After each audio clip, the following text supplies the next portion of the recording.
Today we're talking about my ultimate cozy games list on the Nintendo Switch.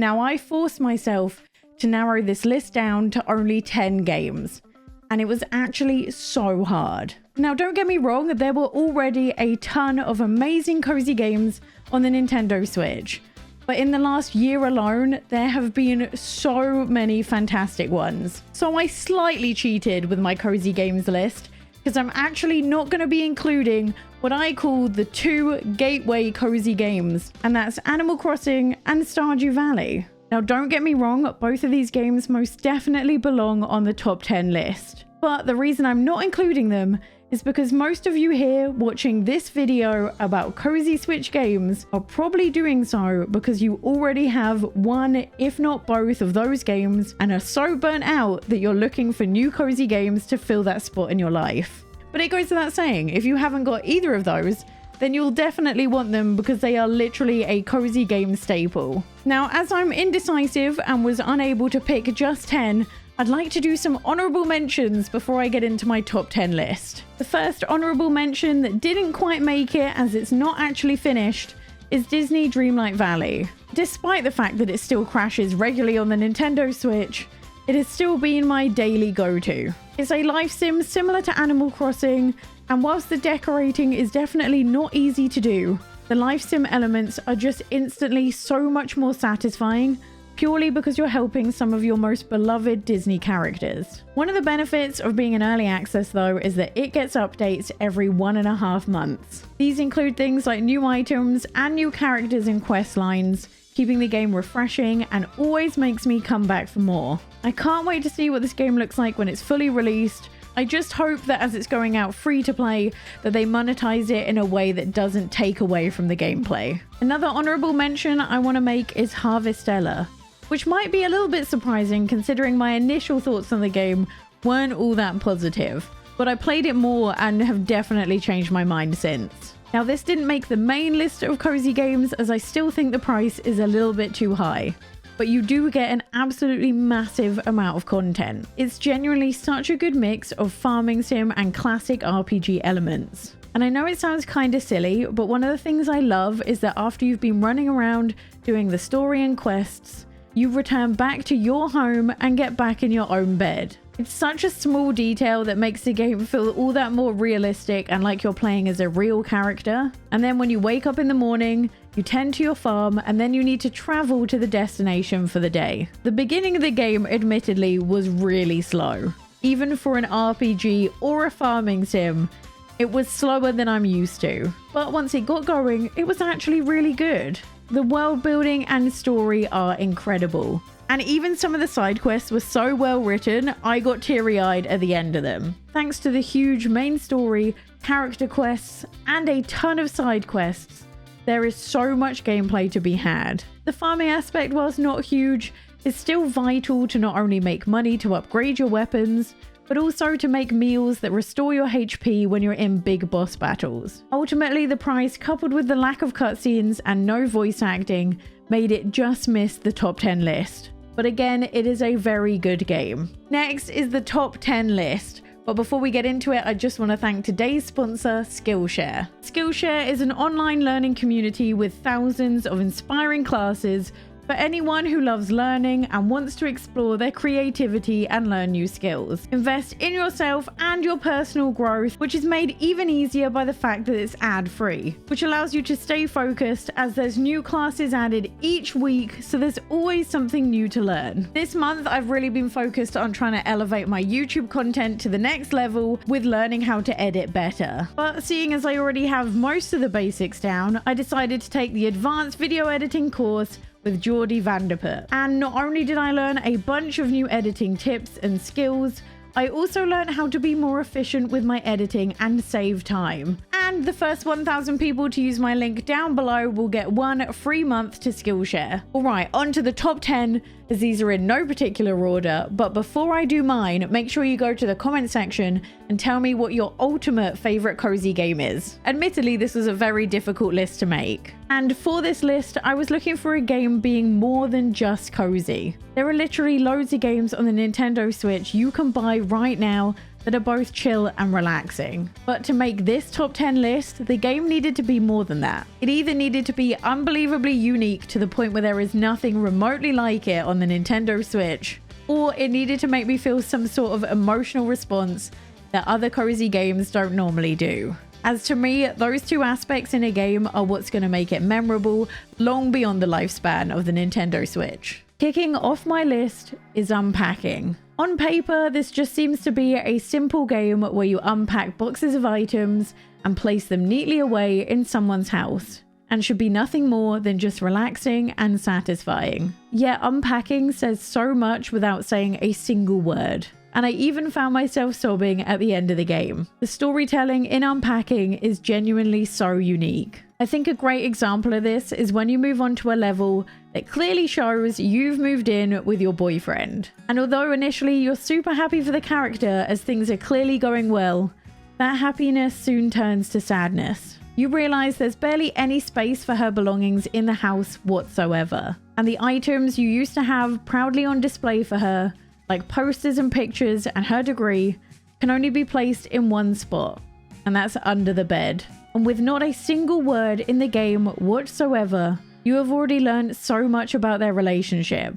It's clear that instead of living together, she moved in to just find herself still in his apartment. This idea of storytelling through items and their placement can be seen throughout the whole game, and each time you move with her, you learn a little bit more about her life and what she's up to as she grows up.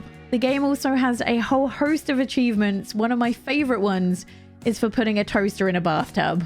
It's such a fun game, it's so satisfying, and I definitely recommend to all the cozy gamers. Next is a cozy gaming staple, and that's Spiritfarer. And trust me when I say you'll need a literal mountain of tissues to get through this game, but it is definitely worth it.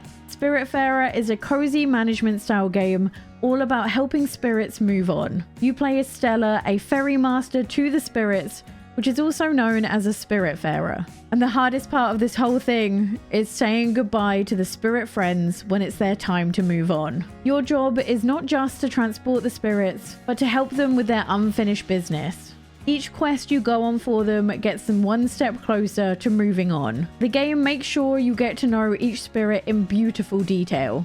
Their likes, their dislikes, and what they got up to when they were living, and learning all about their life before they met you, which makes saying goodbye to them when it's their time to go that much harder. But that is the beauty of Spiritfarer. Throughout the game, you also collect resources to upgrade your boat, making it suitable for even more passengers, and each passenger that moves on gives you an item that can be exchanged for new abilities, allowing you to explore the expansive map even further. Spiritfarer is so much more than a simple life sim. It's a game with a message that will stick with you long after the gameplay finishes. And although it's never easy to say goodbye, this game somehow makes the whole experience feel almost beautiful. Next is a game you're all expecting on the list as I've talked about it so much, and that's Potions Permit. If you're after a cozy game that has no farming sim mechanics whatsoever, then you've found the perfect game. In Potions Permit, you're brought to a small town to help the citizens, only to find out that they all despise you. Only it's not long before you figure out exactly why. This once beautiful town was part of an experiment gone wrong by the previous chemists, leaving the town and its surrounding area in quite a bit of mess. Your days are filled with curing the sick, collecting ingredients, brewing potions, and trying to restore the land from the damage of the previous chemists. Some days you'll wake up in the game to find out that someone in the town has been taken ill, and curing them involves a series of mini-games. First, you need to diagnose them, which is either a rhythm-based game or a simple memory-based game. And once you've figured out which potions you need to cure them, you need to go brew them. Brewing the potions is also a separate minigame that's almost like Tetris. Each ingredient has a different shape, and as you can't rotate the shapes, you need to collect a bunch of resources to try and make each potion. The potions can be made in whichever way you can make work, and as you progress the game, the potions gradually get harder and the ingredients you need to find get trickier. I did enjoy finding each of the ingredients though. There is a huge area to go explore, and some of the really big, useful shapes are often only found by battling certain monsters or by needing to upgrade your tools. There is a ton to do in this game, from traveling to gather resources, selling potions to earn money and upgrade all of your gear, or making friends with the people in the town. And to me, the friendships are the main strength of this game. Potions Permit has a friendship mechanic kinda similar to Stardew Valley, and once your friendship is ready to level up, you are greeted with a cutscene. The thing I like about the cutscenes so much is they often involve some level of interactivity.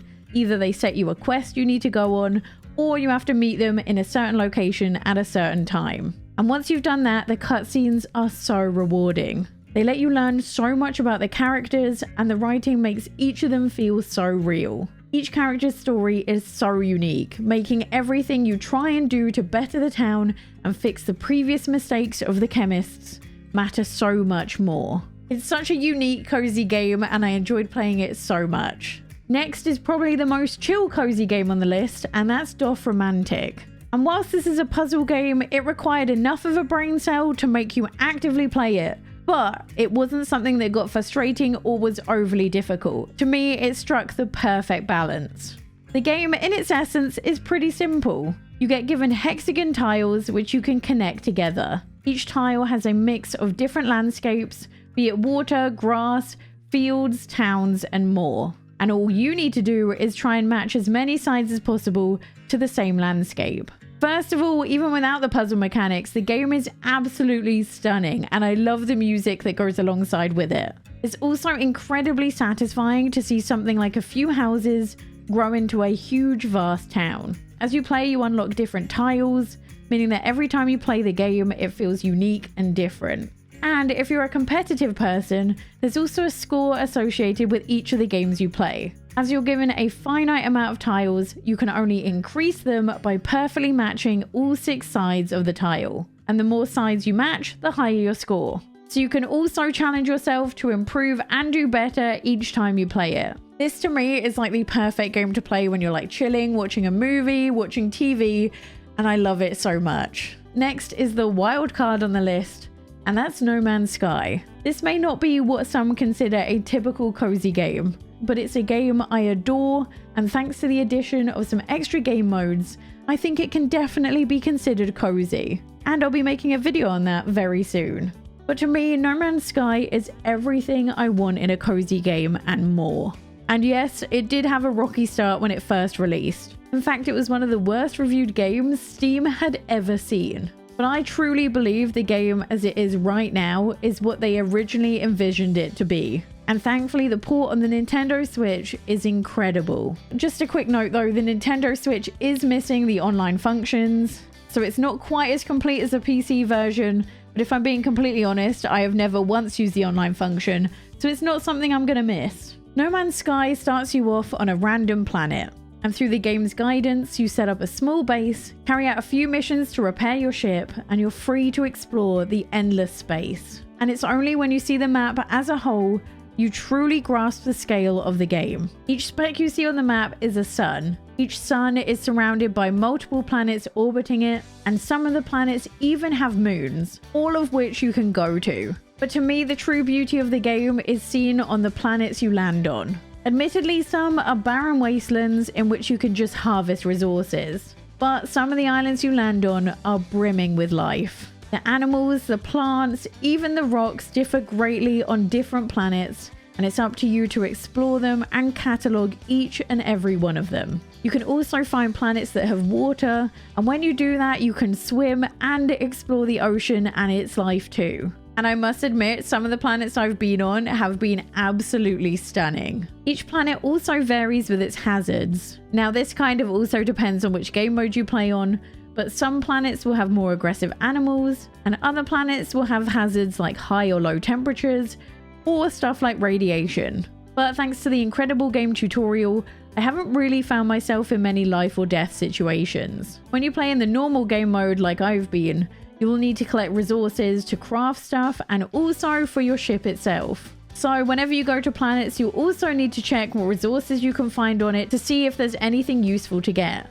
On top of all of this, there's also an incredible story to go alongside of it that also acts as a tutorial. It's taken me to many incredible solar systems and even a black hole. But one other thing the story does is help you make a base. This is an area you can build and decorate, and once you get far enough through the story, you can make a little farm too. What makes this game truly cozy to me is the exploration. You can never predict what you're going to see on a planet, and at least once per time I play this game, I have a moment where my jaw drops because the planet's so pretty, especially in the nighttime. It is my most played game of 2022, and I honestly probably expect it to be my most played game in 2023. It has an endless amount of fun and is probably your best value for money. If you've been watching my channel for a while, the next game will not be a surprise, and that is Ooblets. To me, this is one of the best farming sims we've seen in a while, and that's because it's so different to every other one I've ever played. Ooblets is a game named after the little creatures you find on the island you wind up on. And by dance battling Ooblets, you can get seeds to grow your very own. Ooblets' story centers around traveling the island to different towers to try and install the internet, and of course challenging people to dance battles as you go. When I first saw the dance battles, I was a little bit worried, but I actually ended up enjoying them a lot. To put it simply, each turn you draw some cards, and you're able to pick a few to use each turn. Each card you use has a different amount of points associated to it, and the first to hit the score on the side wins. The cool thing is which Ooblets you bring into the dance battle and their levels determines which additional cards get added to your deck. So there's a lot of fun to be had in leveling up your Ooblets and picking which ones to dance battle with. When you're not doing the story or dance battling, there's still a ton to do. Each area you unlock with the story brings with it new Ooblets and new seeds to grow on your farm. And later on you can open up a little shop where you can sell all of your farm produce and acts as a great way to earn money in the game. On top of all of this, you can also spend your time trying to catch the rare coloured Ooblets. Each Ooblet has 3 different forms: common, uncommon and gleamy. And whenever you wake up each morning in the game, it can tell you which ones you can find. And finally, if this isn't enough gameplay for you, there are also incredible seasonal events. Not only do these events bring new clothes for you to wear, they also give you clothes in which your Ooblets can wear too. It's one of those games which I always turn to whenever I'm having a bad day. The whole game is filled with so much character, it literally never fails to cheer me up. Next on our list is a pretty obvious game, as it has cozy in its name, and that's Cozy Grove. This is a staple game for all cozy gamers, and I use this game to fill the Animal Crossing void I had in my heart when I finally got burnt out of it. Now, I actually first stumbled across this game on Apple Arcade and was delighted to find out when it was on the Nintendo Switch because it works so much better with a controller. In this life sim, you play as a spirit scout, where you're sent to a small island to soothe the bear ghosts. This requires you befriending and helping them as they come to terms with their past life and help them to move on. While the dialogue is mostly upbeat and friendly, there are definitely times where the bears have gotten me close to tears. As you get further along in their stories, the interactions you have are so well written. As you help the bears out, you get items called spirit logs, which when you've collected enough of them, you'll feed them to the fire, level it up, and it opens up the map further for you to explore and find new spirits to help. The game runs on real world time, and it's designed to give you around an hour or so of content every single day. So each of the bears will only give you 1 task to complete each day. But I think that's why it became a part of my daily routine so fast, as it was the perfect game to play on my lunch break. There's also plenty to do outside of helping the bears though. You can fish, catch bugs, craft items, decorate, and there's even a winter event later on in December. The base game itself is around 40 hours of content,